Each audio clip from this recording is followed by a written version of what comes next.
আলাইকুম। বিসমিল্লাহির রহমানির রহিম। আজকে যে বিষয়টা নিয়ে আসছি আমি, জাতীয় সঙ্গীত। আমার 24 বাংলাদেশ চ্যানেলে আপনাদের সকলকে স্বাগত। আজকে দেখা যাচ্ছে ফেসবুক, ইউটিউব, ইনস্টাগ্রাম একদল মানুষ বলছে জাতীয় সঙ্গীতের সম্পূর্ণ পরিবর্তন চাচ্ছে তারা। আরেকটা অংশ চাচ্ছে জাতীয় সঙ্গীতের কিছু অংশ, কিছু ওয়ার্ড, কয়েকটি লাইন, প্রথম যে 10টি লাইন রয়েছে জাতীয় সঙ্গীতে, এই লাইনগুলোর মধ্যে কিছু লাইনের সংস্কার। এখন আপনারা আপনাদের মতামতটুকু জানাবেন কমেন্ট বক্সে। আমরা জানি 1905 সালে যখন বঙ্গভঙ্গ রদ হয়, তৎকালীন সময়ে 7ই আগস্ট একটি প্রতিবাদ সভায় কলকাতায় টাউন হলে সর্বপ্রথম এই জাতীয় সঙ্গীত গাওয়া হয়। এই সঙ্গীতটি একটি ঐতিহ্যবাহী সঙ্গীত। 1905 সালের 7ই সেপ্টেম্বর সঞ্জীবনী পত্রিকায় রবীন্দ্রনাথের স্বাক্ষর সহ একটি গান, অর্থাৎ এই জাতীয় সঙ্গীত গানটি প্রকাশিত হয়। 1947 সালে পাকিস্তান স্বাধীন হবার পর তৎকালীন পূর্ব পাকিস্তান, অর্থাৎ বর্তমান বাংলাদেশে রবীন্দ্রসঙ্গীত এক প্রকার নিষিদ্ধ ছিল। 1952 সালে ভাষা আন্দোলনের শহীদদের স্মরণে 1953 সালে ঢাকা কলেজ কর্তৃক ছাত্র সংসদের নেতৃবৃন্দ কর্তৃক আয়োজিত সমাবেশে এই গানটি গাওয়া হয় এবং এই গানটি পরিবেশন করার জন্য ঢাকা কলেজ কর্তৃপক্ষ ওই সমস্ত ছাত্র প্রতিনিধিকে বহিষ্কার করে। এরপর 1953 থেকে 1954 সালে ডাকসুর তৎকালীন একটি অনুষ্ঠানে আমার সোনার বাংলা আমি তোমায় ভালোবাসি এই গানটি গাওয়া হয়। 1956 সালে যখন কার্জন হলে পশ্চিম পাকিস্তানের কিছু সম্মানিত সংসদ সদস্য এসেছিলেন বঙ্গবন্ধুর দাওয়াতে, তৎকালীন সময়ে বঙ্গবন্ধু শেখ মুজিবুর রহমান এবং আওয়ামী লীগের ও স্বাধীনতার পক্ষের যে সমস্ত নেতৃবৃন্দ ছিল, তারা তাদের সম্মিলিত প্রচেষ্টায় তাদের মতামতের উপর ভিত্তি করে রবীন্দ্র শিল্পী সানজিদা খাতুনকে আমার সোনার বাংলা জাতীয় সঙ্গীত গানটি গাওয়ার আহ্বান জানান।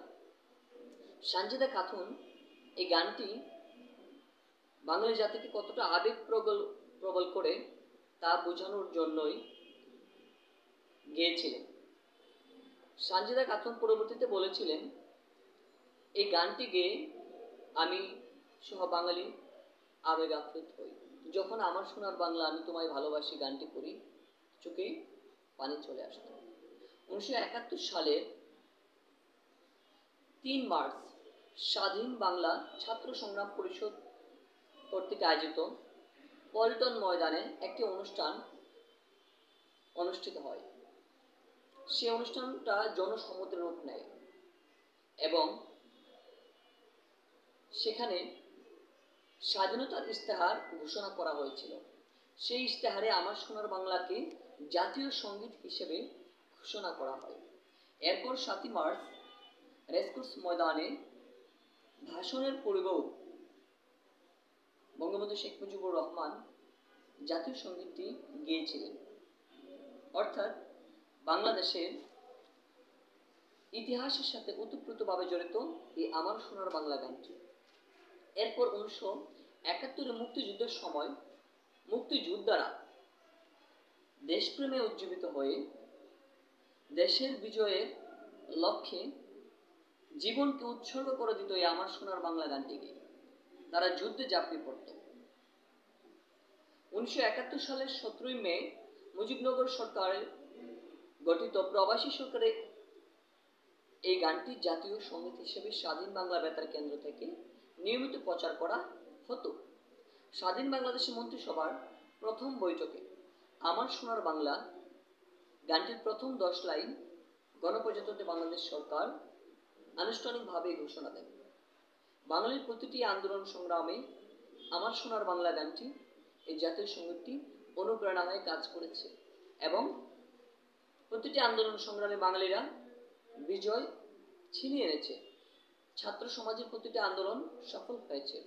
1905 সাল থেকে 2024 সাল পর্যন্ত যত আন্দোলন করেছে ছাত্র সমাজ, প্রতিটি আন্দোলনে ছাত্র সমাজ তাদের বুকের তাজা রক্ত ঢেলে দিয়ে সফলতা অর্জন করেছে দেশ, দশ ও মা ও মাটির জন্য। তাই আমি বলবো, এই মা মাটি রক্ষার্থে, এই দেশে অসাম্প্রদায়িক চেতনা বজায় রক্ষার্থে আমরা এমন কোনো কিছু করব না যাতে আমাদের দেশের শান্তি বিনষ্ট হয়। আমরা আমাদের দেশের শান্তি রক্ষার্থে সকলে সম্মিলিত প্রচেষ্টা ঐক্যবদ্ধভাবে বসবাস করি। বাঙালি জাতি হিসেবে এই পরিচয়ে আমরা একসাথে সামনে পথ চলা শুরু করি। এবং লাস্ট একটা কথা বলতে হয়, আজকে জাতীয় সঙ্গীত নিয়ে বিশেষ করে একটা কথা উঠছে যে শিরক। জাতীয় সঙ্গীতের কিছু লাইনে শিরকই রয়েছে। অনেক আলেমগণের মতামত, বাংলাদেশের বিজ্ঞ আলেমরা মতামত দিয়েছেন জাতীয় সঙ্গীতের কিছু লাইন সংস্কারের খুব প্রয়োজন। ওখানে শিরকের আভাস পাওয়া যাচ্ছে। কারণ রবীন্দ্রনাথ ঠাকুর ছিলেন ধর্মের দিক দিয়ে উনি একজন হিন্দু, উনি হয়তো ওখানে শিরকের কিছু রেখেছেন। তাই আমি বলবো রাষ্ট্রের ধর্ম মন্ত্রণালয়ের প্রতি এবং সংস্কৃতি বিষয়ক মন্ত্রণালয়ের প্রতি আপনারা জনস্বার্থে রাষ্ট্রের কল্যাণে গুরুত্বপূর্ণ সিদ্ধান্ত নেবেন, এই প্রত্যাশাই ব্যক্ত করছি। এবং আমার সাথে যুক্ত থাকার জন্য আপনাদের সকলকে ধন্যবাদ। এবং পরবর্তী ভিডিও পাওয়ার জন্য আপনারা আমার চ্যানেলটি সাবস্ক্রাইব করে রাখুন 24 বাংলাদেশ এবং অল বাটনে ক্লিক করে রাখুন। ধন্যবাদ সকলকে।